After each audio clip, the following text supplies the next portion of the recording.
Blindsight by Peter Watts. Narrated by Zachary Reed.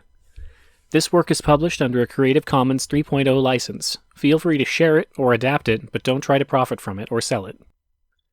Theseus carried no regular crew.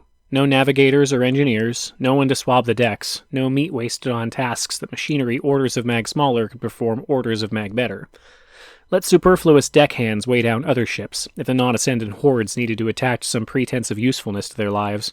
Let them infest vessels driven only by commercial priorities. The only reason we were here was because nobody had yet optimized software for first contact. Bound past the edge of the solar system, already freighted with the fate of the world, Theseus wasted no mass on self-esteem. So here we were, rehydrated and squeaky clean. Isaac Spindle to study the aliens, the gang of four, Susan James and her secondary personae, to talk to them. Major Amanda Bates was here to fight, if necessary. And Yuka Sorasti to command us all, to move us like chess pieces on some multidimensional game board that only vampires could see. He'd arrayed us around a conference table that warped gently through the commons, keeping a discreet and constant distance from the curved deck beneath. The whole drum was furnished an early concave, tricked unwary and hungover brains into thinking they were looking at the world through fisheye lenses. In deference to the creakiness of the Nouveau Undead, it spun at a mere fifth of a G, but it was just warming up.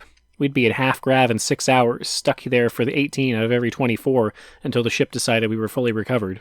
For the next few days, freefall would be a rare and blessed thing. Light sculptures appeared on the tabletop. Sorasti could have fed the information directly into our inlays. The whole briefing could have gone through consensus without the need to assemble physically in the same place. But if you want to make sure everyone's paying attention, you bring them together. Spindle leaned in conspiratorially at my side. Or maybe the bloodsucker just gets off seeing all this meat in close quarters, eh? If Sorasti heard, he didn't show it. Not even to me. He pointed it to the dark heart at the center of the display, his eyes lost behind the black glass. OASA object. Infrared emitter. Methane class. On the display was nothing.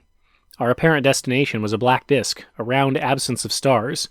In real life, it weighed in at over 10 Jupiters and measured 20% wider at the belly. It was directly in our path. Too small to burn, too remote for the reflection of distant sunlight, too heavy for a gas giant, too light for a brown dwarf. When did that show up? Bates squeezed her rubber ball in one hand, the knuckles whitening. X-ray spike appears during the 76 microwave survey, 6 years before Firefall. Never confirmed, never reacquired. Like a torsion flare from an L-class dwarf, but we should see anything big enough to generate that kind of effect, and the sky's dark on that bearing. IAU calls it a statistical artifact. Spindle's eyes drew together like courting caterpillars. What changed? Sorasti smiled faintly, keeping his mouth closed. The metabase gets crowded after Firefall. Everyone's skittish, looking for clues. After Burns' Caulfield explodes, he clicked at the back of his throat. Turns out the spike might arise from a subdwarf object after all, if the magnetosphere's torqued enough. Bates. Torqued by what? Don't know. Layers of statistical interference piled up on the table while Sorasti sketched background. Even with a solid bearing and half the world's attention, the object had hidden from all but the most intensive search. 1,000 telescopic snapshots have been stacked one on another and squeezed through a dozen filters before something emerged from the static, just below the 3-meter band and the threshold of certainty. For the longest time, it hadn't even been real, just a probabilistic ghost until Theseus got close enough to collapse the waveform. A quantum particle, heavy as 10 Jupiters. Earthbound cartographers were calling it Big Ben. Theseus had barely passed Saturn's orbit when it showed up in the residuals. That discovery would have been moot for anyone else. No other ship caught en route could have packed enough fuel for anything but the long, dejected loop back home. But Theseus's thin, infinitely attenuate fuel line reached all the way back to the sun. She could turn on the proverbial dime. We changed course in our sleep, and the Icarus stream tracked our moves like a cat after prey, feeding us at light speed. And here we were. Talk about long shots, Spindle grumbled. Across the table, Bates flicked her wrist. Her ball sailed over my head. I heard it bounce off the deck. Not the deck, something in me amended. Handrail. We're assuming the comet was a deliberate decoy, then. Sorasti nodded. The ball ricocheted back into my line of sight high overhead and disappeared briefly behind the spinal bundle, looping through some eccentric, counterintuitive parabola in the drum's feeble grav. So they want to be left alone. Sorasti steepled his fingers and turned his face in her direction. That your recommendation? She wished it was. No, sir. I'm just saying that Burns Caulfield took a lot of resources and effort to set up. Whoever built it obviously values their anonymity and has the technology to protect it. The ball bounced one last time and wobbled back towards the commons. Bates half-hopped from her seat. She floated briefly, barely catching it on its way past. There remained a newborn animal awkwardness to her movements, half Coriolis, half residual rigor. Still, a big improvement in 4 hours. The rest of the humans were barely past the walking stage. Maybe it wasn't much trouble for them at all, eh? Spindle was musing. Maybe it was dead easy. In which case, they might or might not be as xenophobic, but they're even more advanced. We don't want to rush into this. Sodasti turned back to the simmering graphics. So... Bates kneaded the recovered ball with her fingertips.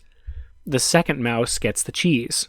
We may have blown our top-of-the-line recon in the Kuiper, but we don't have to go in blind. Send in our own drones along separate vectors. Hold off on a close approach until we at least know whether we're dealing with friendlies or hostiles. James shook her head. If they were hostile, they could have packed the Fireflies with antimatter, or sent one big object instead of 60,000 little ones. Let the impact take us out. The Fireflies only imply an initial curiosity, Bates said. Who knows if they liked what they saw? What if this whole diversion theory is just so much shit? I turned, briefly startled. James's mouth had made the words. Sasha had spoken them. You want to stay hidden, you don't light up the sky with fucking fireworks, she continued. You don't need a diversion if nobody's looking for you, and nobody's looking for you if you lie low. If they were so curious, they could have just snuck in a spy cam. Risk detection, the vampire said mildly. Hate to break it, Yuka, but the Fireflies didn't exactly slip under the Sadasti opened his mouth, closed it again. Filed teeth, briefly visible, clicked audibly behind his face. Tabletop graphics reflected off his visor, a band of writhing polychrome distortions where eyes should be. Sasha shut up. Sadasti continued. They trade stealth for speed. By the time you react, they already have what they want. He spoke quietly, patiently, a well-fed predator explaining the rules of the game to prey that really should know better.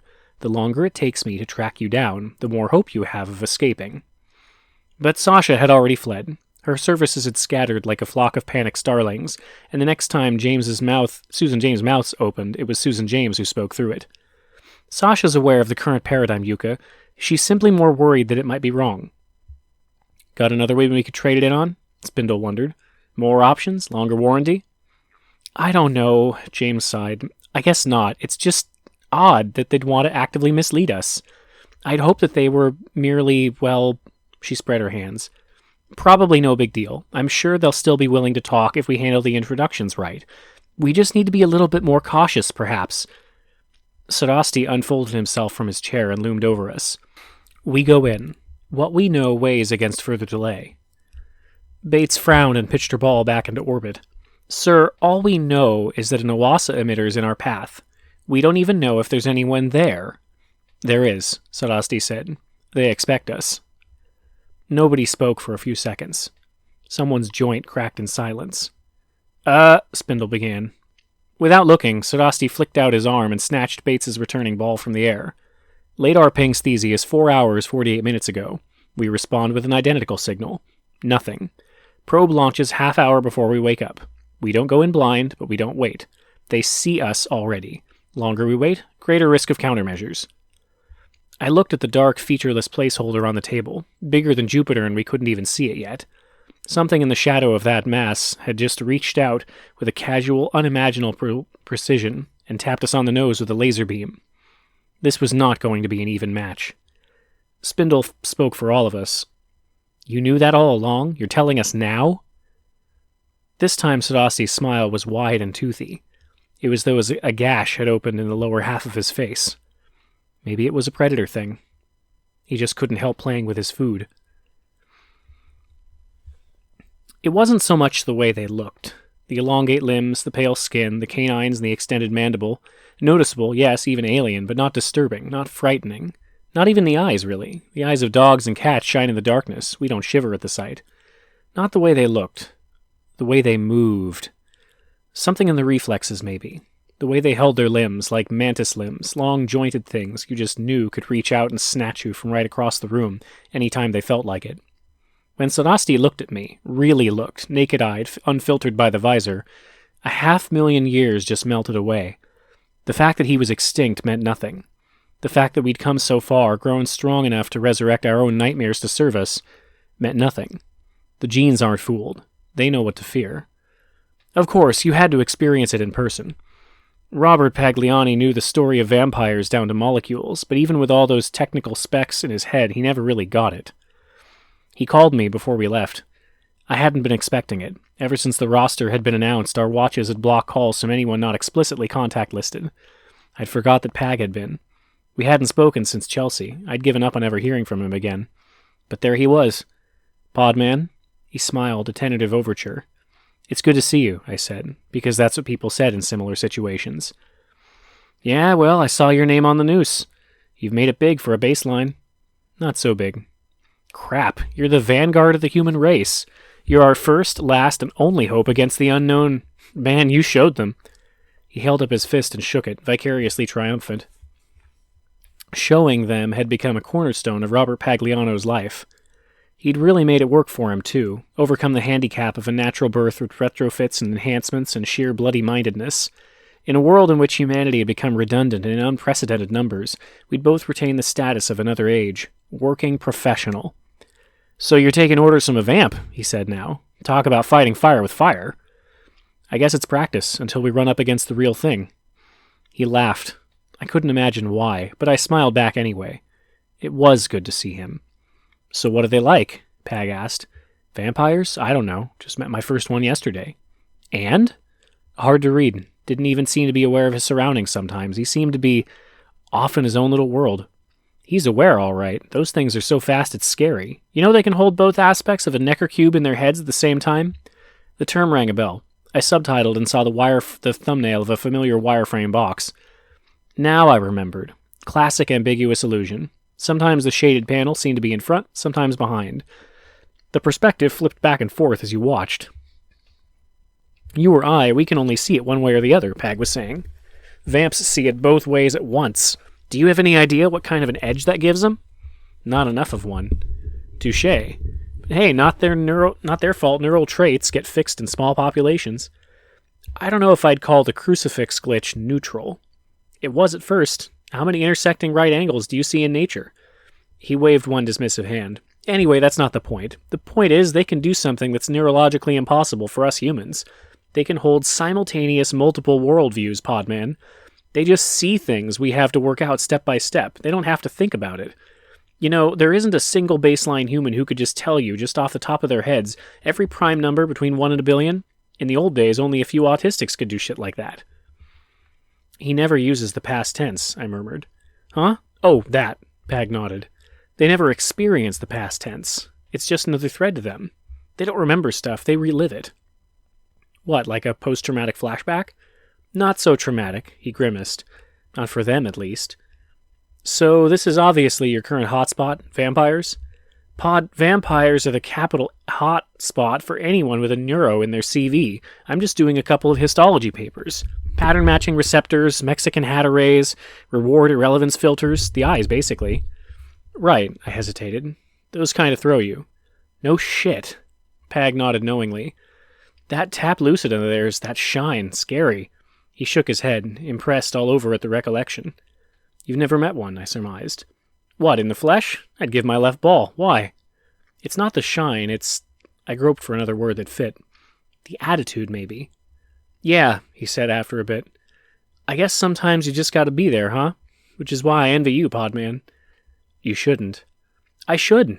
Even if you've never met Who Sent the Flies, you're in for one Christly research opportunity with that Sarasti, is it?"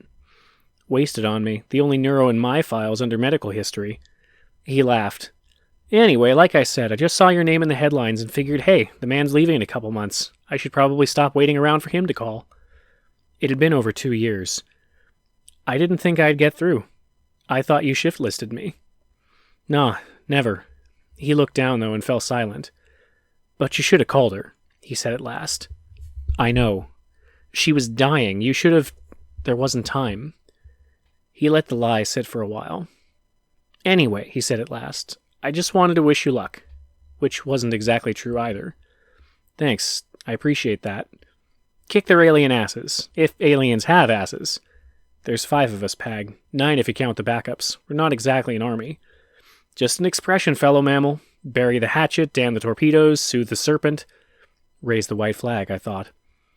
I guess you're busy, he said. Look, you want to get together in airspace? I haven't been to Qubits in a while. Love to, Pod. Unfortunately, I'm in Mankoya, Splice and Dice Workshop. What, you mean physically? Cutting-edge research, old-school habits. Too bad. Anyway, I'll let you go. I just wanted, Thanks, I said again. So, bye, Robert Pagliano told me. Which was, when you get down to it, the reason he called. He wasn't expecting another chance. Pag blamed me for the way it had ended with Chelsea. Fair enough. I blamed him for the way it began. He'd gone into neuroeconomics at least partly because his childhood buddy had turned into a pod person before his eyes.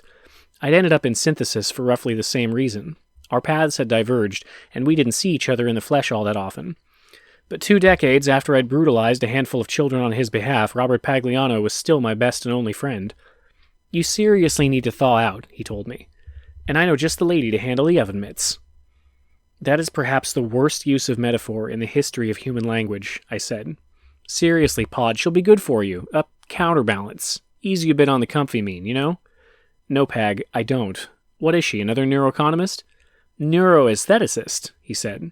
There's still a market for those? I couldn't imagine how.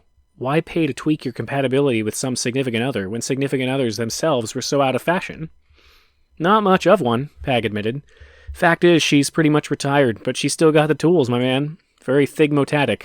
Likes all her relationships face-to-face and in the flesh. I don't know, Pag. Sounds like work. Not like your work. She's got to be easier than the bleeding composites you front for. She's smart, she's sexy, and she's nicely inside the standard Eve except for the personal contact thing, which is not so much outright perversion as charming fetish. In your case, it could even be therapeutic. If I wanted therapy, I'd see a therapist. She does a bit of that too, actually. Yeah? And then despite myself, any good? He looked me up and down. No one's that good. That's not what this is. I just figured you two would click. Chelsea is one of the few who might not be completely put off by your intimacy issues. Everyone's got intimacy issues these days, in case you hadn't noticed. He must have. The population had been dropping for decades. I was being euphemistic. I mean your aversion to general human contact. Making it euphemistic to call you human? He grinned. Different deal. We got history. No thanks. Too late. She's already en route to the appointed place. You're an asshole, Pag. The tightest. Which was how I found myself intrusively face-to-face in an airspace lounge south of Beth and Bear. The lighting was low and indirect, creeping from under seats and at the edges of tables. The chromatics, this afternoon at least, were defiantly long wave. It was a place where baselines could pretend to see in infrared. So I pretended for a moment, assessing the woman in the corner booth. Gangly and glorious, half a dozen ethnicities coexisting peacefully with no single voice dominant. Something glowed on her cheek, a faint emerald staccato against the ambient redshift. Her hair floated in a diffuse ebony cloud above her head. As I neared, I caught occasional glints of metal within that nimbus, the threads of a static generator purveying the illusion of weightlessness. In normal light, her blood-red skin would doubtless shift down to the fashionable butterscotch of an unrepentant mongrel. She was attractive, but so is everyone in this kind of light. The longer the wavelength, the softer the focus. There's a reason fuck cubbies don't come with fluorescent lights. You will not fall for this, I told myself. Chelsea, she said. Her little finger rested on one of the table's inset trickle chargers.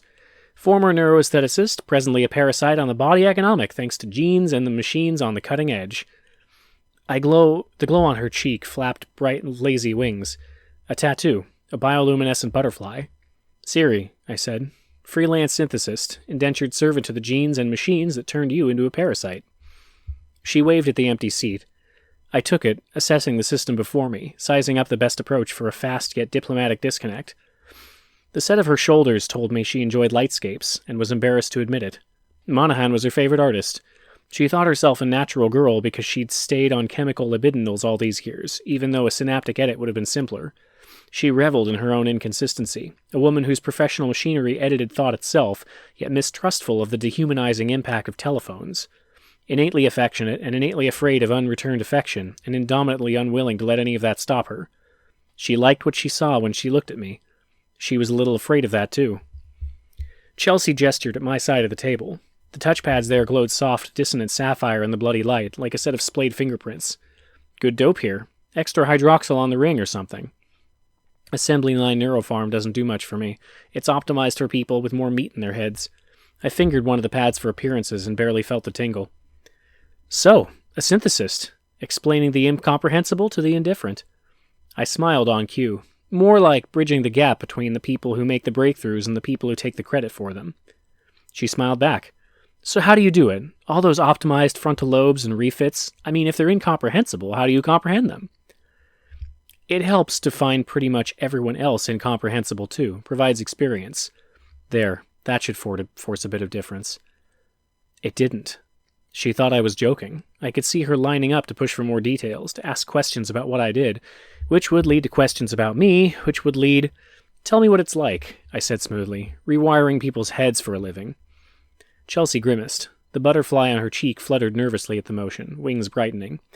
God, you make it sound like we turn them into zombies or something. They're just tweaks, mainly. Changing taste in music or cuisine, optimizing mate compatibility. It's completely reversible. There aren't drugs for that? Nah, too much developmental variation between brains. Our targeting is really fine scale. But it's not all microsurgery and fried synapses, You'd be surprised how much rewiring could be done non-invasively. You can start all sorts of cascades just by playing certain sounds in the right order or showing images with the right balance of geometry and emotion. I assume those are new techniques. Not really. Rhythm and music hang their hats on the same basic principle. We just turned art into science. Yeah, but when? The recent past, certainly. Sometime within the last 20 years or so. Her voice grew suddenly quiet. Robert told me about your operation. Some kind of viral epilepsy, right? Back when you were just a tyke? I'd never explicitly asked him to keep it a secret. What was the difference anyway? I'd made a full recovery. Besides, Pag still thought that had happened to someone else. I don't know your specifics, Chelsea continued gently, but from the sound of it, non-invasive techniques wouldn't have helped. I'm sure they only did what they had to. I tried to suppress the thought, and couldn't. I like this woman. I felt something then, a strange unfamiliar sensation that somehow loosened my vertebrae. The chair felt subtly, indefinably more comfortable at my back. Anyway, my silence had thrown her off stride. Haven't done it much since the bottom dropped out of the market, but it did leave me with a fondness for face-to-face encounters, if you know what I mean. Yeah, Pag said you took your sex in the first person. She nodded. I'm very old school. You okay with that? I wasn't certain. I was a virgin in the real world, one of the few things I still had in common with the rest of civilized society. In principle, I guess. It just seems a lot of effort for not as much payoff, Don't I? She smiled. Real fuck buddies aren't airbrushed. Got all those needs and demands that you can't edit out. How can you blame anyone for saying no thanks to all that? Now there's a choice. You gotta wonder how our parents ever stayed together sometimes. You gotta wonder why they did. I felt myself sinking deeper into the chair, wondered again at this strange new sensation.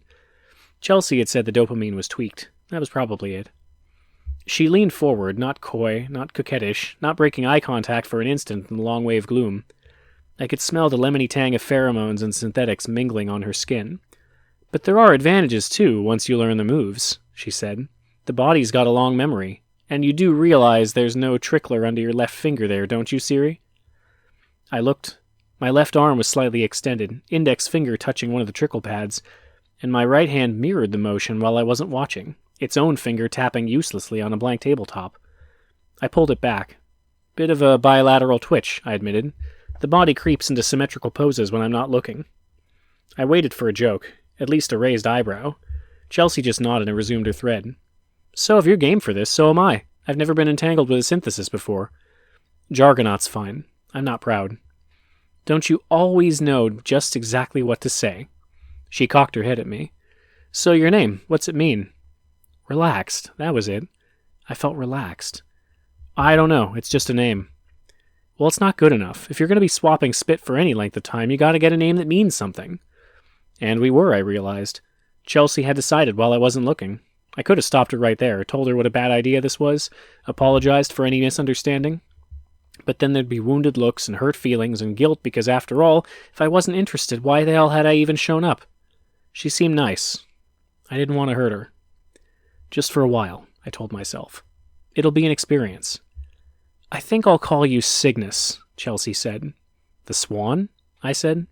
A bit precious, but it could have been worse. She shook her head. Black hole. Cygnus X1. I furrowed my brow at her, but I knew exactly what it meant. A dark, dense object that sucks up the light and destroys everything in its path. Thanks a whole fucking lot. Why? I'm not sure. Something dark about you. She shrugged and gave me a grey toothy grin. But it's not unattractive. And let me give you a tweak or two, I bet you'd grow right out of it. Pag admitted afterward, a bit sheepishly, that maybe I should have read that as a warning sign. Live and learn. Leaders are visionaries with a poorly developed sense of fear and no concept of the odds against them. Robert Jarvik. Our scout fell towards orbit watching Ben. We fell days behind watching the scout, and that was all we did, sit in Theseus' belly while the system streamed telemetry to our inlays. Essential, irreplaceable, mission critical. We might as well have been ballast during the first approach. We passed Ben's Raleigh limit. Theseus squinted at a meager emission spectrum and saw a rogue halo element from Canis Major, a dismembered remnant of some long-lost galaxy that had drifted into ours and ended up as roadkill, uncounted billions of years ago. We were closing on something from outside the Milky Way. The probe had arced down and in, drew close enough for false color enhance. Ben's surface brightened to a seething parfait of high-contrast bands against a diamond-hard starscape. Something twinkled there, faint sparkles on endless overcast. Lightning? James wondered. Spindle shook his head. Meteorites. Must be a lot of rock in the neighborhood. Wrong color, Sarasti said. He was not physically among us. He was back in his tent, hard-lined into the captain, but consensus put him anywhere on board he wanted to be. Morphometrics scrolled across my inlays. Mass, diameter, mean density. Ben's day lasted 7 hours, 12 minutes. Diffused but massive accretion belts circling the equator, more torus than ring, extending almost 500,000 kilometers from cloud tops. The pulverized corpses of moons, perhaps, ground down to leftovers. Meteorites, Spindle grinned. Told ya. He seemed to be right. Increasing proximity speared many of those pinpoint sparkles into bright ephemeral hyphens, scratching the atmosphere. Closer to the poles, cloud banks flickered with dim, intermittent flashes of electricity. Weak radio emission peaks at 31 and 400 meters. Outer atmosphere heavy with methane and ammonia. Lithium, water, carbon monoxide in abundance. Ammonia, hydrogen sulfide, alkyl halide mixing locally in those torn, swirling clouds, neutral alkalis in the upper layers. By now, even Theseus could pick those things out from a distance, but our scout was close enough to see the filigree. It was no longer a disk. It gazed down at a dark convex wall in seething layers of red and brown, saw faint stains of anthracene and pyrene. One of the myriad meteorite contrails scorched Ben's face directly ahead. For a moment I thought I could even see a tiny dark speck at its core, but sudden static scratched the feed. Bates cursed softly. The image blurred, then steadied as the probe pitched its voice higher up the spectrum. Unable to make itself heard among the long-wave din, it now spoke down a laser. And still it stuttered. Keeping it aligned across 1,000,000 fluctuating kilometers should have posed no problem at all. Our respective trajectories were known parabolas, our relative positions infinitely predictable at any time t. But the meteorite's contrail jumped and skittered on the feed as if the beam were being repeatedly, infinitesimally knocked out of alignment. Incandescent gas blurred its details. I doubted that even a rock-steady image would have offered any sharp edges for a human eye to hold on to. Still, there was something wrong about it somehow. Something about the tiny black dot at the core of that fading brightness. Something that some primitive part of my mind refused to accept as natural. The image lurched again and flashed to black and didn't return. Probe's fried, Bates reported. Spike there at the end, like it hit a Parker spiral but with a really tight wind. I didn't need to call it the subtitles. It was obvious in the set of her face, the sudden creases between her eyebrows. She was talking about a magnetic field. It's... She began and stopped as a number popped up in consensus. 11.2 Tesla. Holy shit, Spindle whispered. Is that right? Sarasti clicked from the back of his throat in the back of the ship. A moment later, he served up an instant replay. Those last few seconds of telemetry zoomed in and smoothed in contrast enhanced some visible light deep down to infrared. There was that same dark shard called in flame. There was the contrail burning in its wake. Now it dimmed as the object skipped off the denser atmosphere beneath and regained altitude. Within moments, the heat trace had faded entirely. The thing that had burned at its center rose back into space, a fading ember. A great conic scoop at its front end, it gaped like a mouth. Stubby fins disfigured an ovoid abdomen. Ben lurched and went out all over again. Meteorites, Bates said dryly. The thing had left me with no sense of scale. It could have been an insect or an asteroid. How big? I whispered, a split second before the answer appeared on my inlays. 400 meters along the major axis. Ben was safely distanced in our sights once more, a dark, dim disk centered in Theseus' forward viewfinder. But I remembered the close-up. A twinkling orb of black-hearted fires, a face gashed and pockmarked, endlessly wounded, endlessly healing. There'd been thousands of the things. Theseus shivered along her length. It was just a pulse of decelerating thrust, but for that one moment, I imagined I knew how she felt. We headed in and hedged our bets. Theseus weaned herself with a 98-second burn, edged us into some vast arc that might, with a little effort, turn into an orbit, or into a quick, discreet flyby if the neighborhood turned out to be a little too rough. The Icarus stream fell invisibly to port, its unwavering energy lost to space-time.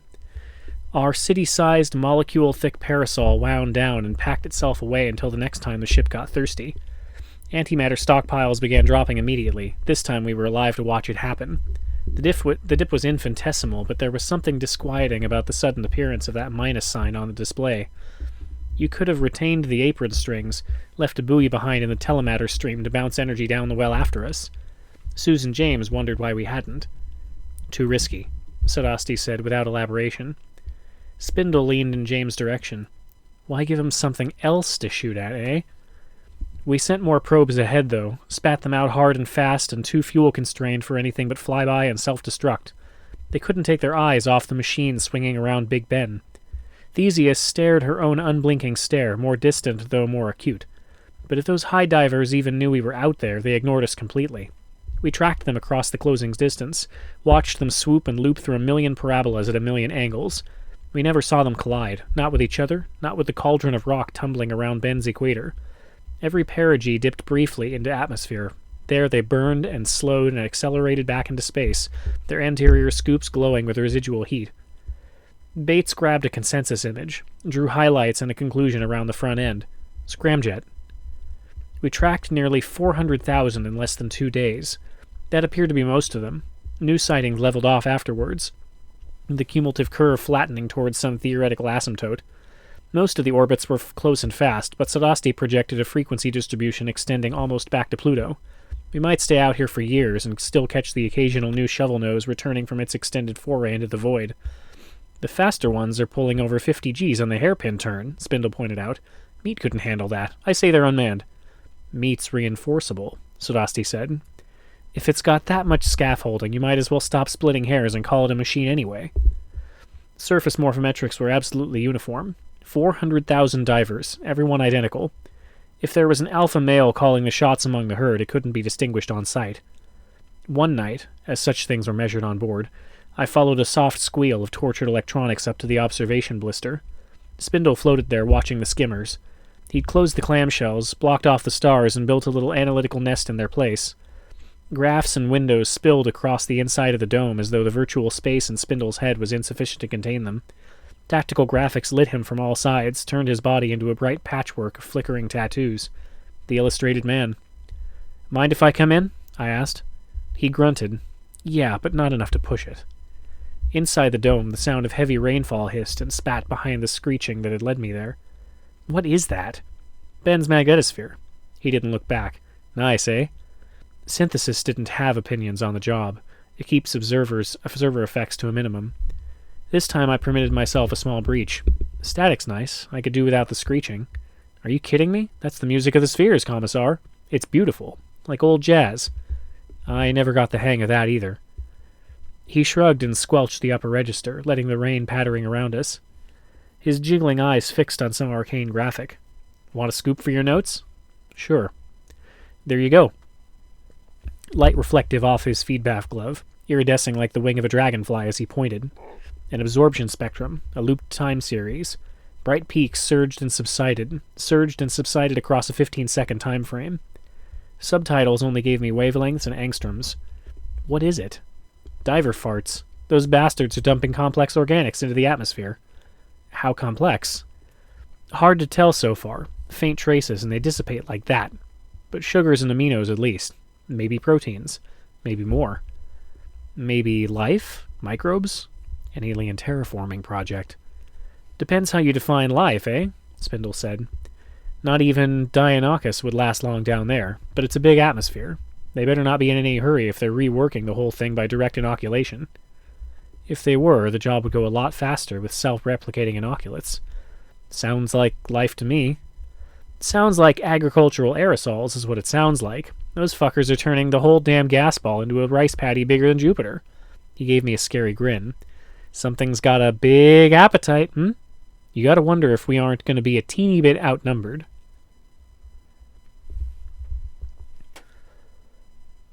Spindle's findings were front and center at our next get-together. The vampire summed it up for us, visual aids dancing on the table. Von Neumann's self-replicating R selector. Seed washes up and sprouts skimmers. Skimmers harvest raw materials from the accretion belt. Some perturbations in those orbits, belt still unsettled.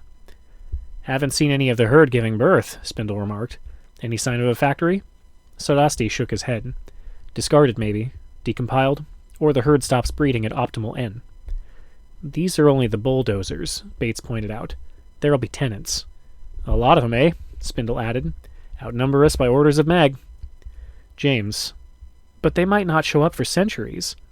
Sodasti clicked. Do these skimmers build fireflies? Burns Caulfield? It was a rhetorical question. Spindle answered anyway. Don't see how. Something else does, then. Something already local. Nobody spoke for a moment. James' topology shifted and shuffled in the silence. When she opened her mouth again, someone indefinably younger was on top. Their habitat isn't anything like ours. If they're building a home way out here, that's hopeful. Michelle, the synthesite. Proteins. Sodasti's eyes were unreadable behind the visor. Comparable biochemistries. They might eat us. Whoever these beings are, they don't even live in sunlight. No territorial overlap, no resource overlap, no basis for conflict. There's no reason we shouldn't get along just fine. On the other hand, Spindle said, technology implies belligerence. Michelle snorted softly. According to a coterie of theoretical historians who've never actually met an alien, yes, maybe now we get to prove them wrong. And in the next instant she was just gone, her affect scattered like leaves in a dust devil, and Susan James was back in her place saying, Why don't we just ask them? Ask? Bates said. There are 400,000 machines out there. How do we know they can't talk? We'd have heard, Spindle said. They're drones. Can't hurt to ping them just to make sure. There's no reason they should talk even if they are smart. Language and intelligence aren't all that strongly correlated even on Earth. James rolled her eyes. Why not try, at least? It's what we're here for. It's what I'm here for. Just send a bloody signal. After a moment, Bates picked up the ball. Bad game theory, Suze. Game theory. She made it sound like a curse. Tit for tat's the best strategy. They pinged us, we pinged back. Ball's in their court now. We send another signal, we may give away too much. I know the rules, Amanda. They say if the other party never takes the initiative again, we ignore each other for the rest of the mission because game theory says you don't want to look needy. The rule only applies when you're going up against an unknown player, the Major explained. We'll have more options the more we learn. James sighed. It's just, you all seem to be going into this assuming they'll be hostile, as if a simple hailing signal is going to bring them down on us. Bates shrugged. It only makes sense to be cautious. I may be a jarhead, but I'm not eager to piss off anything that hops between stars and terraforms superjovians for a living. I don't have to remind anyone here that Theseus is no warship. She'd said anyone. She'd meant Sodasti. And Sodasti, focused on his own horizon, didn't answer. Not out loud, at least, but his surface spoke in a different tongue entirely. Not yet, they said. Bates was right, by the way. Theseus was officially tricked out for exploration, not combat. No doubt our masters would have preferred to load her up with nukes and particle cannons as well as her scientific payload, but not even a telemattered fuel stream can change the laws of inertia. A weaponized prototype would have taken longer to build, a more massive one laden with heavy artillery would have taken longer to accelerate. Time, our masters decided, was of greater essence than armament. In a pinch, our fabrication facilities could build almost anything we needed given time. It might take a while to build a particle beam cannon from scratch, and we might have to scavenge a local asteroid for the raw material, but we could do it. Assuming our enemies would be willing to wait, in the interests of fair play. But what were the odds that even our best weapons would prove effective against the intelligence that had pulled off the firefall? If the unknown was hostile, we were probably doomed no matter what they did. The unknown was technologically advanced, and there were some who claimed that that made them hostile by definition. Technology implies belligerence, they said. I suppose I should explain that now that it's completely irrelevant. You've probably forgotten after all this time. Once there were 3 tribes. The optimists, whose patron saints were Drake and Sagan, believed in a universe crawling with gentle intelligence, spiritual brethren vaster and more enlightened than we, a great galactic siblinghood into whose ranks we would someday ascend. Surely, said the optimists, space travel implies enlightenment, for it requires the control of great destructive energies. Any race which can't rise above its own brutal instincts will wipe itself out long before it learns to bridge the interstellar gulf. Across from the optimists sat the pessimists, who genuflected before graven images of Saint Fermi and a host of lesser lightweights. The pessimists envisioned a lonely universe, full of dead rocks and prokaryotic slime. The odds are just too low, they insisted. Too many rogues, too much radiation, too much eccentricity, and too many orbits. It's a surpassing miracle that even one Earth exists. To hope for many is to abandon reason and embrace religious mania. After all, the universe is 14 billion years old. If the galaxy were alive with intelligence, wouldn't it be here by now? Equidistant to the other 2 tribes sat the historians. They didn't have too many thoughts on the probable prevalence of intelligent spacefaring extraterrestrials. But if there are any, they said, they're not just going to be smart. They're going to be mean. It might almost seem too obvious a conclusion. What is human history, if not an ongoing succession of greater technologies grinding lesser ones beneath their boots? But the subject wasn't merely human history, or the unfair advantage the tools give to any given side.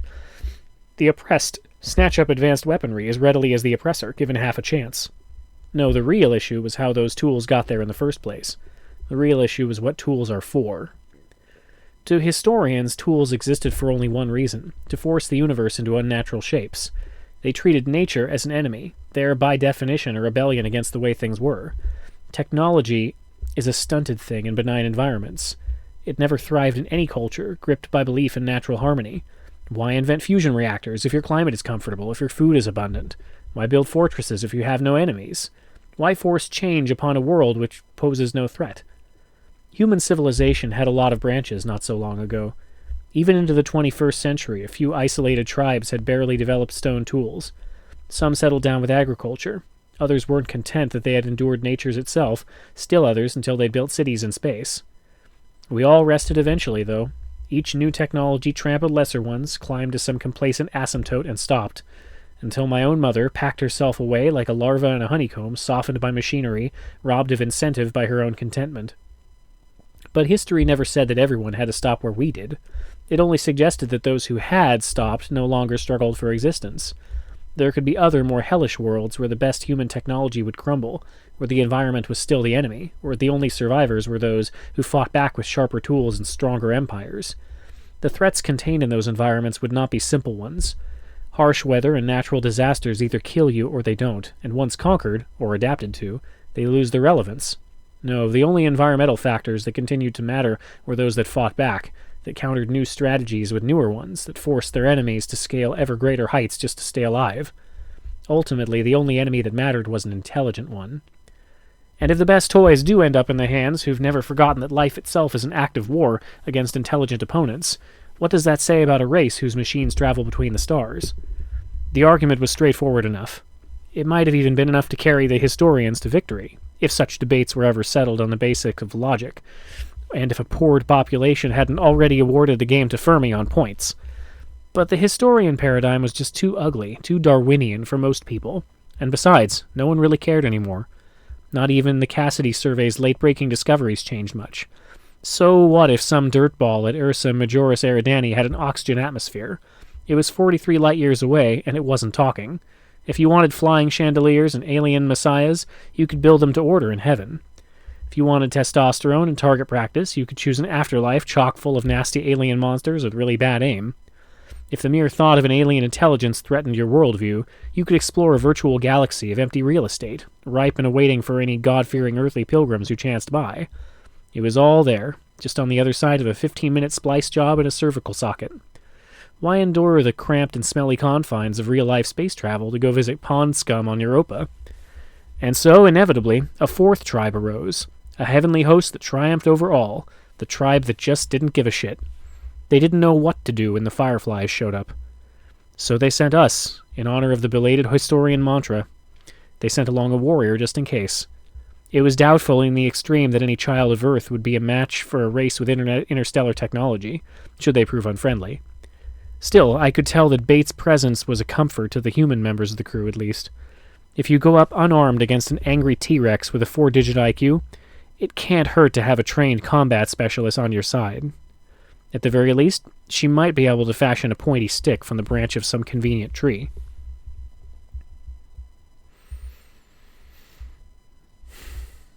I swear, if the aliens end up eating the lot of us, we'll have the Church of Game Theory to thank for it, Sasha said. She was grabbing a brick of couscous from the galley. I was there for the caffeine. We were more or less alone. The rest of the crew was strewn from dome to fab. Linguists don't use it? I knew some that did. We don't, and the others are hacks. Thing about game theory is, it assumes rational self-interest among the players, and people just aren't rational. It used to assume that, I allowed. These days they factor in social neurology. Human social neurology.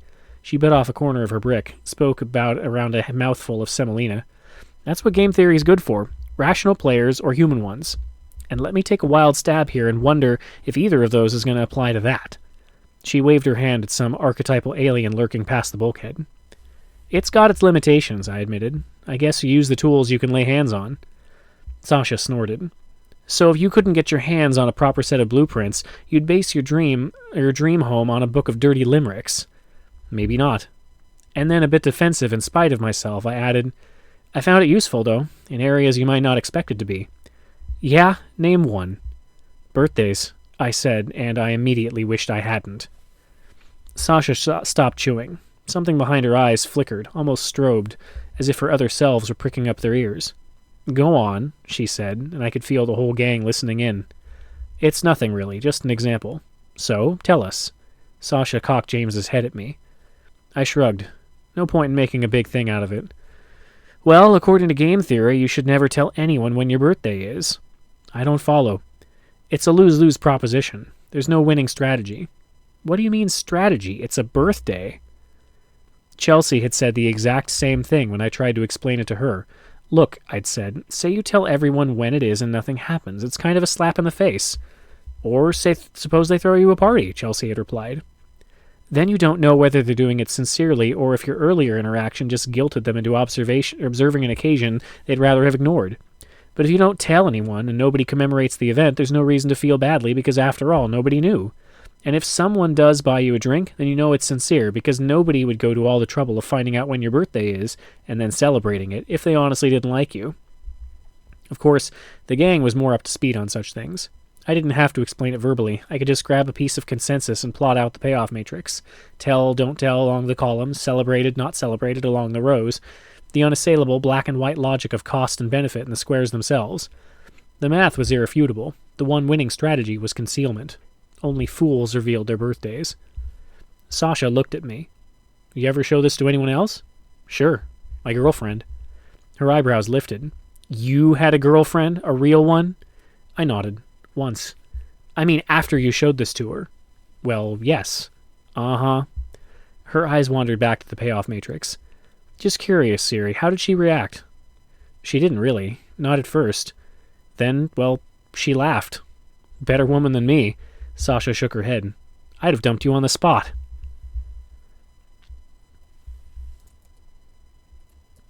My nightly constitutional up the spine.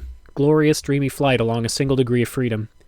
I sailed through hatches and corridors, threw my arms wide and spun in the gentle cyclonic breeze of the drum. Bates ran circles around me, bouncing her ball against bins and bulkheads, stretching the field to curving rebound and torque pseudograv. The toy ricocheted off a stairwell and out of reach as I passed. The Major's curses followed me through the needle's eye from crypt to bridge. I braked just short of the dome, stopped by the sound of quiet voices from ahead. Of course they're beautiful, Spindle murmured. They're stars. And I'm guessing I'm not your first choice to share the view, James said. You're a close second, but I've got a date with Mish. She never mentioned it. She doesn't tell you everything. Ask her. Hey, this body's taking its antilibs, even if yours isn't. Mind out of the gutter, Suze. Eros is only one kind of love, eh? Ancient Greeks recognized 4. Right. Definitely not Susan, not anymore. Figures you take your lead from a bunch of sodomites. Fuck, Sasha, all I'm asking is a few minutes alone with Mish before the whip starts cracking again. My body too, Ike. You want to pull your eyes over my wool? I just want to talk, eh? Alone? That too much to ask? I heard Sasha take a breath. I heard Michelle let it out. Sorry, kid. You know the gang. Thank God. It's like some group inspection whenever I come looking for FaceTime. I guess you're lucky they like you, then. I still say you ought to stage a coup. You could always move in with us. I heard the rustle of bodies and gentle contact. How are you? Spindle asked. You okay? Pretty good. I think I'm finally used to being alive again. You? Hey, I'm a spaz no matter how long I've been dead. You get the job done. Why, merci. I try. A small silence. Theseus hummed quietly to herself. Mom was right, Michelle said. They are beautiful. What do you see when you look at them? And then, catching himself, I mean, they're prickly, Michelle told him. When I turn my head, it's like the bands of very fine needles rolling across my skin in waves. But it doesn't hurt at all. It's almost electric. It just tingles. It's nice. Wish I could feel that way. You've got the interface. Just patch a camera into your parietal lobe instead of your visual cortex. That'd just tell me how a machine feels vision, eh? Still wouldn't know how you do. Isaac Spindle. You're romantic. Nah. You don't want to know. You want to keep it mysterious. Already got more than enough mystery to deal with out here, in case you hadn't noticed. Yeah, but we can't do anything about that. That'll change. We'll be working our asses off in no time. You think? Count on it, Spindle said. So far we've just been peeking from a distance, eh? Bet all kinds of interesting stuff happens when we get in there and start poking it with a stick. Maybe for you, there's got to be a biological somewhere in the mix with all those organics. Damn right, and you'll be talking to them while I'm giving them their physicals. Maybe not. I mean, Mom would never admit it in a million years, but you had a point about language. When you get right down to it, it's a workaround. Like trying to describe dreams with smoke signals. It's noble. It's maybe the most noble thing a body can do, but you can't turn a sunset into a string of grunts without losing something. It's limiting. Maybe whatever's out here doesn't even use it. Bet they do, though. Since when? You're the one who's always pointing out how inefficient language is. Only when I'm trying to get under your skin. Your pants, whole other thing. He laughed at his own joke. Seriously, what are they going to use instead? Telepathy? I say you'll be up to your elbows in hieroglyphics before you know it. And what's more, you'll decode them in no time. You're sweet, but I wonder. Half the time I can't even decode Yucca. Michelle fell silent. He actually kind of throws me sometimes. You and 7 billion others. Yeah, I know it's silly, but when he's not around, there's a part of me that can't stop wondering where he's hiding. And when he's right there in front of me, I feel like I should be hiding. Not his fault he creeps us out. I know, but it's hardly a big morale booster. What genius came up with the idea of putting a vampire in charge? Where else are you going to put him, eh? You want to be the one giving orders to him? And it's not just the way he moves, it's the way he talks. It's just wrong. You know I'm not talking about the present tense thing, or about all the glottals. Well, you know how he talks. He's terse. It's efficient. It's artificial, Isaac. He's smarter than all of us put together, but sometimes he talks like he's got a 50-word vocabulary. A soft snort. It's not like I'd kill him to use an adverb once in a while. Ah, but you say that because you're a linguist, and you can't see why anyone wouldn't want to wallow in the sheer beauty of language. Spindle harumphed with mock pomposity. Now me, I'm a biologist, so it makes perfect sense. Really? Then explain it to me, O wise and powerful mutilator of frogs. Simple. Bloodsucker's a transient, not a resident. Oh, those are killer whales, right? Whistle dialects. I said forget the language. Think about the lifestyle. Residents are fish eaters, eh? They hang out in big groups, don't move around much, talk all the time. I heard a whisper of motion. Imagine Spindle laying in and laying a hand on Michelle's arm. I imagine the sensors in his gloves telling him what she felt like. Transients now, they eat mammals. Seals, sea lions, smart prey. Smart enough to take cover when they hear a fluke slap or a click train. So transients are sneaky, eh? Hunt in small groups, range all over the place, keep their mouths shut so nobody hears them coming. And Yuka's a transient. Man's instinct tell him to keep quiet around prey. Every time he opens his mouth, every time he lets us see him, he's fighting his own brainstem. Maybe we shouldn't be too harsh on the old guy just because he's not the world's best motivational speaker, eh? He's fighting the urge to eat us every time we have a briefing. That's reassuring. Spindle chuckled. It's probably not that bad. I guess even killer whales let their guard down after making a kill. Why sneak around on a full stomach, eh? So he's not fighting his brainstem, he just isn't hungry. Probably a little of both. Brainstem never really goes away, you know. But I'll tell you one thing. Some of the playfulness ebbed from Spindle's voice. I've got no problem if Sadasti wants to run the occasional briefing from his quarters. But the moment we stop seeing him altogether, that's when you start watching your back. End of part 2.